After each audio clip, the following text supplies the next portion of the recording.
Hey guys, so welcome back to my channel. So I kind of wanted to make a short video basically detailing how things are going as a new nurse. I started this job in the end of July and it is now October 3rd. So I've been on this job for about a little over 2 months, like a little over 2 months. So I'm adjusting, I'm transitioning. Our orientation is 10 weeks long. 8 weeks on days, 2 weeks on night shift.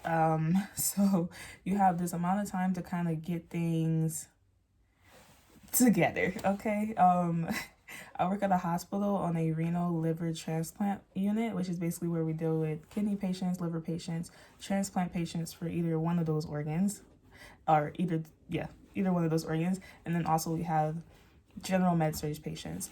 It is a medical surgical floor with that specialization of renal liver transplants. So I'm in a hospital in like a pretty like mid-sized city. So we get all types of different patients. Yeah, so let's just go ahead and get into the video. So I took my Nclex before I started this job, which is something that I personally recommend for anybody because heaven forbid, God forbid that you flunk your Nclex. At my facility, you get demoted to a nursing tech, and you have to wait however many days to study again, and it's just like too much stress for me personally. I'd rather have that out the way, and also when you're applying to jobs, you can say, you know what, I already got my Nclex done actually, so you don't even have to worry about that. So it's just very beneficial. Of course, if you cannot, or if you are applying to jobs early, go ahead and get the job. Like, you know what I'm saying? Like, it's definitely doable, but you'll just have to structure yourself and get your study schedule strictly stick to your study schedule so that you can pass. That's the goal, to pass. I started applying for jobs, trying to think. I graduated due to COVID, everything was kind of funky, but I started applying to jobs in like March, February, and like typically I would have graduated in May, so yeah, about February, March. For my area, that was a little too early. Nobody was really looking at me. But I got I think like by April, I was really going in on the applications. So I recommend like maybe 3 months prior to you starting, like to you graduating, start applying to jobs. But yeah, let's talk about my orientation. So my preceptor is super nice. She was super like friendly, super mama bear. She's also a person of color, so we related on the struggles and the adversities in that sense. And I was able to learn a lot from her. She's been a nurse for like over 20 years. So we kind of like on the first day, I just kind of shadowed her, saw how the unit ran, saw what her duties were as a nurse, and it was really a good opportunity just to like be a fly on the wall and see how things work. And then the following week, I started like doing small stuff. So I might give the morning medications on one patient or something like that, or I do assessments on the patients and document that. And so I was able to kind of get my feet wet. Then the following week, we had a discussion where basically I would start taking on patients as a whole. So like 1 week, I'll take up one whole patient, assessments, documentation, medications, communications to doctors and other interdisciplinary people, and I do that for all one patient for all 1 week, and then 2 patients, and then 3 patients, and then 4 patients, and then 5 patients. So that's kind of how we kind of spaced it out so that when I had a preceptor, I would be individualized. Like, how do I say? Like, I was doing things by myself by the last week, and she could just sit down. Like, and I would come to her just to report or give her updates, or if I had questions. Like, that's how you want it to be during your preceptorship, so that when you are by yourself, you're not like, I've never been by myself before, what do I do? Like, this is not uncharted territory for you. So I recommend having that discussion with your preceptor. And if you guys are kind of butting heads, or it's not really working out for whatever the case may be, different personalities, different teaching strategies, talk to your clinical manager or your nurse educator or whoever your person is that sets you guys up, so that you can get a new preceptor. This isn't about being rude or mean or snarky. It's not about that. this is your orientation. You need to know what you're doing.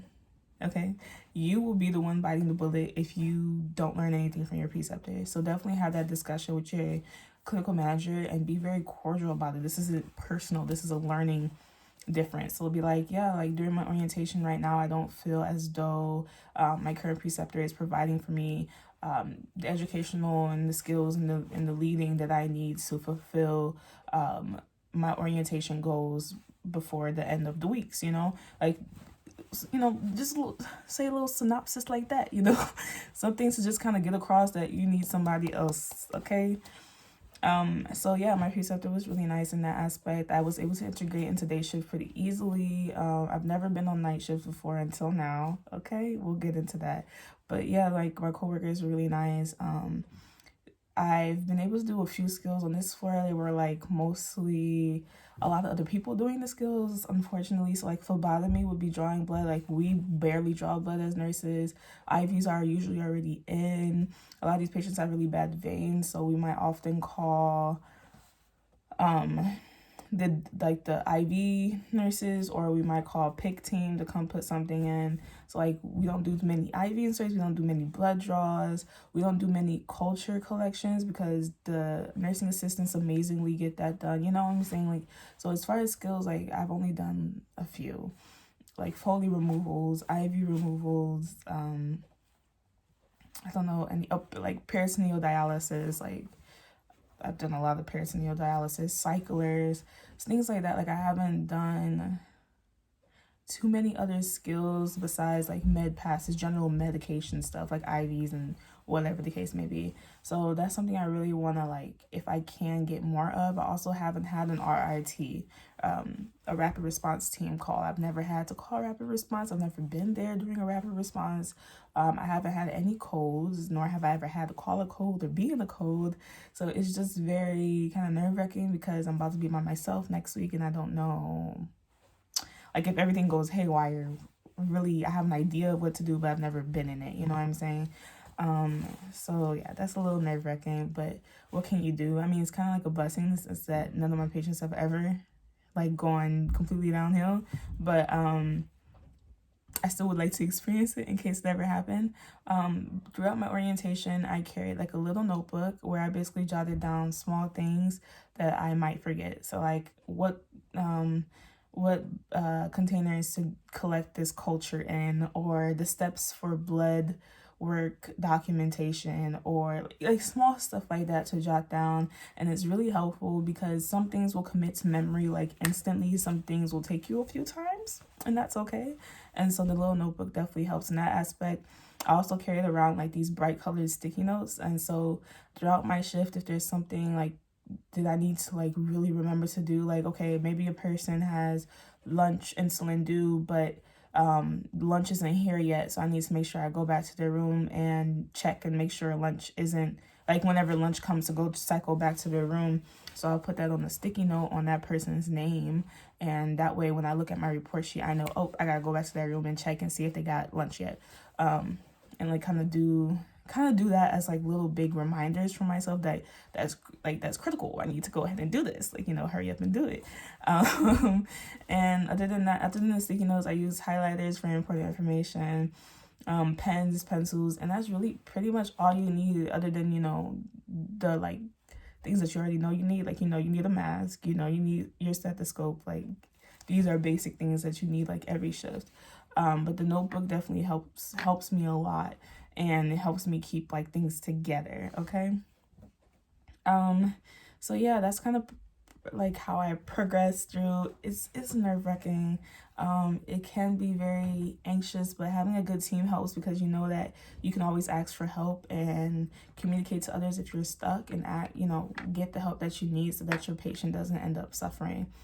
So I really like my unit flow in that sense, that nobody's like super snarky and stuck up, like, I'm not gonna help you, what are you talking about?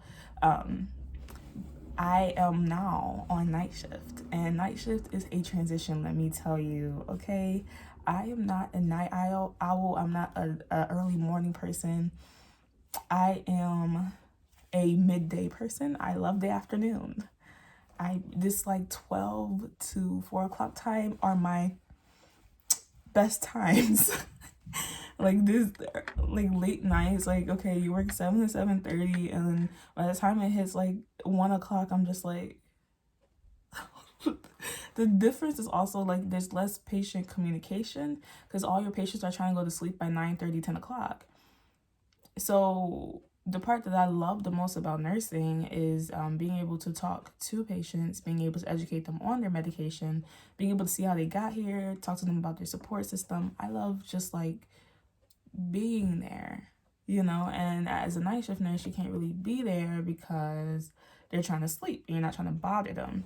So past like 10 o'clock, I don't really have much patient communication, and it's really wrecking on my brain because that's the part that I enjoyed. So I'm trying to adjust to that.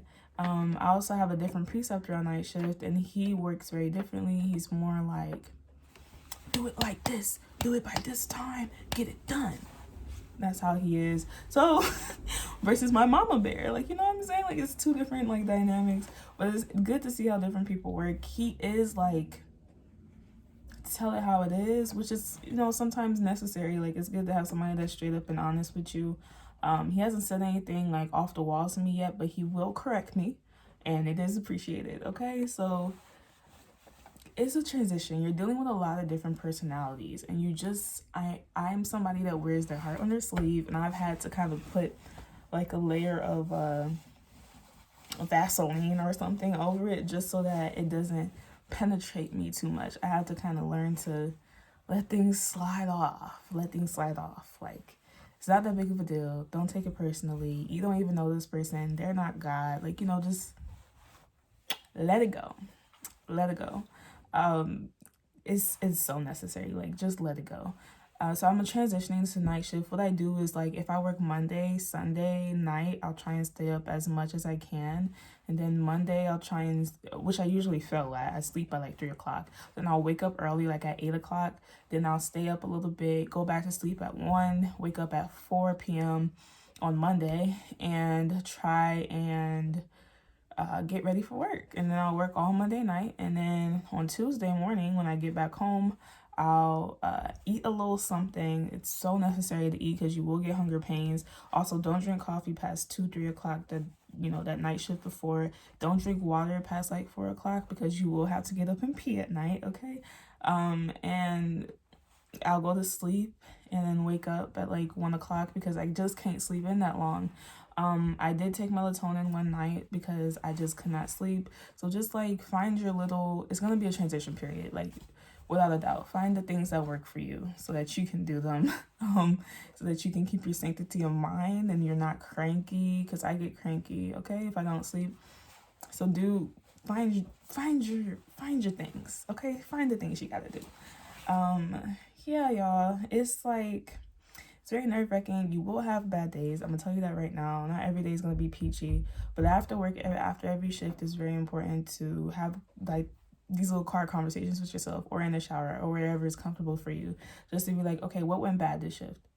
Okay, what went well this shift? And there's always something that went well. So discuss that with yourself or with somebody if you have, if you're not a loner like me, discuss it with somebody and get that off your chest so that you don't carry that baggage to sleep and now you can't sleep, or you don't carry it into your next shift and now your next shift is already bad because you're thinking about last shift. You don't want to carry extra stuff with you like that. You guys got this. You guys got this. There's a little bit of imposter syndrome, at least for me. So that's normal. There's times where you might feel a little bit of the waterworks start to your eyes get a little shiny because you're starting to cry a little bit. That's normal. There are times where you're scrambling. That's normal. But there's gonna be a time. Okay, there's going to be a time where things are starting to come together and you're that makes sense. Or start to question something that the doctor does or something that was done previous shift and catch something and you'll be that's interesting. For example, I had a patient that was on argatroban and he was having a stent placement at ERCP basically done at 12. And he was on argatroban for several days in a row. And so I called the on-call resident and I'm shouldn't we stop this argatroban? But I need an order for that. I can't just stop a medication like that. That's like a blood thinner, you feel me? And he's like, he called me, he's like, oh yeah, sorry, we didn't put that order in. Yeah, please go ahead and stop that. I'm like, yeah, no problem. Like, you know what I'm saying? Like, you just, things start to fit eventually, okay? They'll start to fit eventually. Have somebody to talk to. Like, don't keep this by yourself. This is definitely a transition. New role, new time shift, you feel me? Different personalities. Like, it's a lot. So, but you got this. You got this, baby girl, baby boy. You got it, okay? So I will talk to you guys soon. Stay blessed up. Bye.